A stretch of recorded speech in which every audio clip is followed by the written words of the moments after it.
What if I told you there's a farmer in Japan who hasn't used a single drop of pesticide in over 30 years, and his crops are healthier than farms that spend thousands on chemicals every season? No pesticides, no synthetic fertilizers, no expensive spraying equipment. And the pests? They barely show up. This isn't magic. This isn't some ancient myth. This is a system, a completely natural farming system that works with nature instead of fighting it. And once you understand how it works, you'll never look at farming or your garden the same way again. But before we get into it, if you're into farming, homesteading, or just living more naturally, smash that like button right now and subscribe so you never miss content like this. We drop videos every week that could genuinely change the way you grow food. Okay, let's get into it. For the past 80 years, the agricultural industry sold us a story. The story went like this: pests are the enemy, and chemicals are the weapon. Spray enough, and you win. Sounds simple, right? Except, here's what actually happened. Farmers sprayed, pests died, temporarily, then something unexpected happened. The pests came back, but stronger, more resistant, more aggressive. So farmers sprayed more, and the cycle repeated itself, over and over, season after season, decade after decade. Today, the global pesticide market is worth over $80 billion a year, and yet crop losses due to pests haven't gone down. In some regions, they've actually gotten worse. So we spent more money, used more chemicals, and the problem stayed. Why? Because we were treating the symptom, not the cause. Here's what the chemical companies didn't want farmers to ask: why are the pests there in the first place? Because when you start asking that question, everything changes. Here's something that blew my mind when I first learned it. Pests don't randomly attack healthy plants. Read that again. Studies in plant biology and ecological farming have shown that insects and pests are actually attracted to weak, stressed, and nutritionally deficient plants. It's nature's way of cleaning up. Pests are, in a sense, nature's quality control team. A healthy plant produces something called phytochemicals and secondary metabolites, basically. It builds its own internal defense system. When a plant is truly healthy, growing in rich, biologically active soil, it can literally repel pests on its own. But when the soil is depleted, when it's been bombarded with synthetic fertilizers and chemicals that kill off the microbial life underground, the plant becomes weak, its defense system collapses, and guess who shows up? The pests. So here's the mindset shift that changes everything. Pests are not your problem. Weak plants are your problem. And weak plants come from sick soil. So what does healthy soil actually look like? And how do you build it? This is where the natural farming system comes in. It was developed and popularized by a Japanese farmer and philosopher named Masanobu Fukuoka. He called it do-nothing farming, but don't let that name fool you. There was nothing lazy about it. It was actually a deeply intelligent, carefully observed system built on one core principle: stop interfering with nature, and nature will do the work for you. Fukuoka spent years watching how forests grow.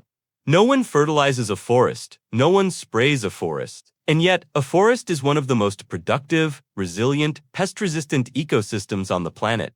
He asked, what if we farmed the same way a forest works? And that question became the foundation of everything. The natural farming system runs on 4 pillars, and each one directly addresses why pests show up in the first place. The first pillar is living soil. In conventional farming, soil is treated like a sponge. You pour nutrients in, plants absorb them, done. But real soil is alive. Healthy soil contains billions of microorganisms per teaspoon: bacteria, fungi, nematodes, protozoa, all working together in a web of relationships that feed plants in ways synthetic fertilizers never can. When you build living soil through composting, mulching, and avoiding tillage, your plants get stronger at the root level. And stronger roots mean stronger plants. And stronger plants mean fewer pests. The second pillar is biodiversity. Monoculture farming, growing one single crop across massive fields, is essentially ringing the dinner bell for pests. You're giving them one food source, spread across acres, with no natural predators in sight. Natural farming systems use polyculture, mixing different plants together intentionally. Certain plants repel certain insects, Others attract the predators that eat the pests. It's a living, breathing defense network built right into the farm itself. The third pillar is ground cover.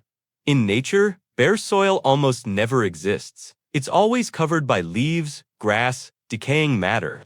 That layer of ground cover is called mulch, and it does something remarkable.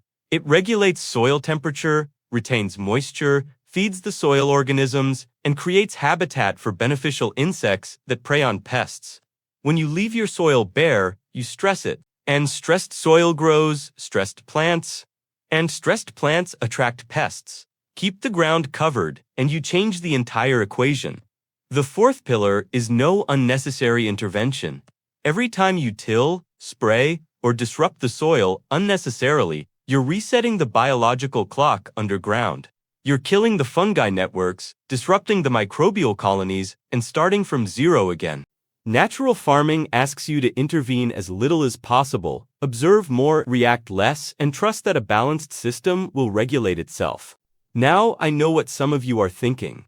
This sounds great in theory, but does it actually work in the real world?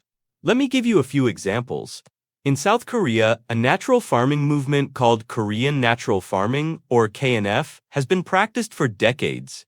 Farmers using this system report drastically reduced pest pressure, lower input costs, and yields that compete with conventional farms without a single bottle of pesticide.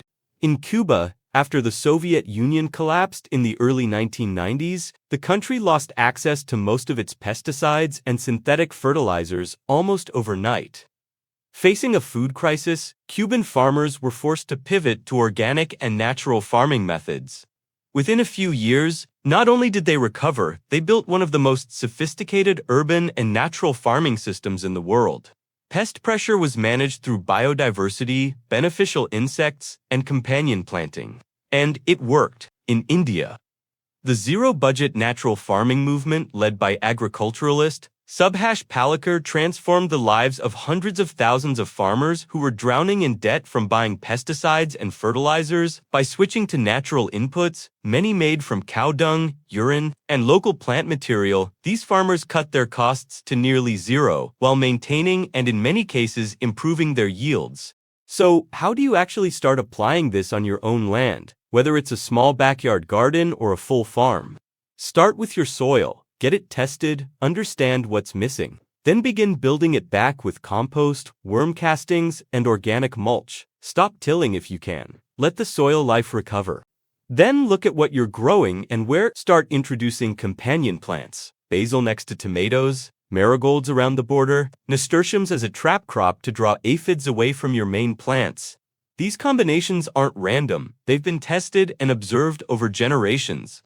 Next, invite beneficial insects. Plant flowers that attract ladybugs, lacewings, and parasitic wasps, nature's pest control army. These insects will do more for your farm than any bottle of spray ever could. And finally, observe. Walk your land. Watch what's happening. Learn to read the signs your plants are giving you. A pest outbreak isn't a crisis, it's a message. It's your farm telling you something is out of balance. And once you know how to listen, you'll know exactly how to respond. Here's the bottom line. Pests are not a farming problem. They're a symptom of a farming philosophy, one that treats nature as an obstacle instead of an ally. The natural farming system doesn't just prevent pests. It builds something far more valuable. A farm that is resilient, self-regulating, and alive. A farm that gets stronger every single season instead of weaker. The farmer in Japan I mentioned at the beginning, Masanobu Fukuoka, once said something that has stuck with me ever since. He said, "The ultimate goal of farming is not the growing of crops, but the cultivation and perfection of human beings." And maybe that's the real lesson here. When we learn to work with nature instead of against it, we don't just grow better food. We become better stewards of the land we've been given. If this video opened your eyes even a little bit, share it with someone who grows food. Leave a comment below telling me what natural farming method you're most curious to try. And if you haven't already, hit that subscribe button because we've got a lot more content coming that could completely transform how you grow. Thanks for watching. Now go take care of your soil. It's taking care of you.